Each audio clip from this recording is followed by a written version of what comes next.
অতিবৃষ্টি বন্যায় ট্রেন বাতিল হলেও কি টিকিটের টাকা ফেরত পাবেন? জানুন সঠিক নিয়ম।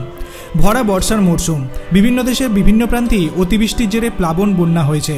এর জেরে শুধু সড়ক পরিবহন ব্যবস্থাই নয়, রেল পরিবহন ব্যবস্থা বিপর্যস্ত হয়ে পড়েছে।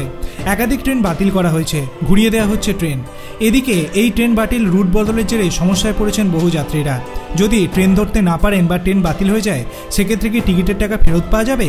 ভারতীয় রেলওয়ের নিয়ম অনুযায়ী যদি ট্রেনের রুট বদল বা ট্রেন বাতিল হয়ে যায়, সেক্ষেত্রে আপনি টিকিটের টাকা ফেরত পেতে পারেন।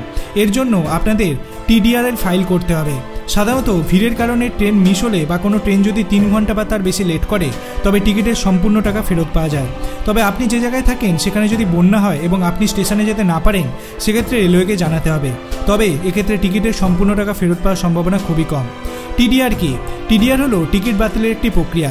অনলাইন এবং অফলাইন দুটি মোডেই TDR ফাইল করা যায়। ট্রেনের নির্ধারিত সময়ের 1 ঘন্টা আগে TDR ফাইল করা প্রয়োজন।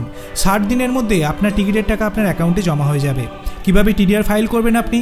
প্রথমে IRCTCর অ্যাকাউন্টে লগ ইন করুন। বুক করা টিকিটের হিস্ট্রি ক্লিক করুন।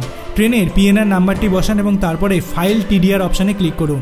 যে যাত্রীর নামে TDR ফাইল করতে হবে তার নামটি লিখুন। TDR ফাইল করার কারণ নির্বাচন করুন বা অন্যান্যতে ক্লিক করে আপনার কারণ লিখুন। সাবমিট অপশানে ক্লিক করুন। এবার একটি টেক্সট বক্স খুলবে, সেখানে টিকিট বাতিলের কারণ টাইপ করুন এবং সাবমিট করুন। তাহলেই TDR ফাইল হয়ে যাবে। আপনার সঙ্গে কি কোনোদিন এরকম ঘটনা ঘটেছে? তাহলে তারপরে আপনি কি করেছিলেন সেটি আপনি ভিডিওর কমেন্ট সেকশনে জানাতে পারেন। ভিডিওটি ভালো লাগলে লাইক করবেন, চ্যানেলটিকে সাবস্ক্রাইব করতে ভুলবেন না। ধন্যবাদ।